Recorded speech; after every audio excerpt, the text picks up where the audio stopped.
काही स्वारगेटमध्ये आज अश्लील नृत्य करताना बडेबापाचा मुलगा पाहायला मिळाला, काय प्रतिक्रिया आहे? आपण सांगू शकतो यांच्याकडे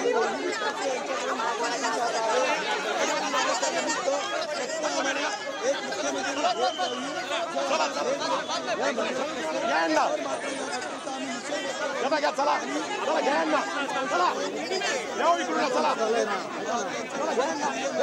रोहिणी खडसे या आंदोलनामध्ये सहभागी झाल्यात आणि त्यांना ताब्यात घेण्याचे प्रयत्न सध्या पोलिसांचे या ठिकाणी आहेत आणि महिला अत्याचाराच्या वाढत्या घटना याच्यावरून रोहिणी खडसे या आक्रमक झालेले आहेत। राष्ट्रपतींना त्यांनी पत्र सुद्धा लिहिलेलं आहे, एक खून माफ करावा, कारण वाढत्या महिला अत्याचाराच्या घटना पाहता एक खून माफ केला जावा असं या पत्रामध्ये त्यांनी नमूद केलेलं आहे।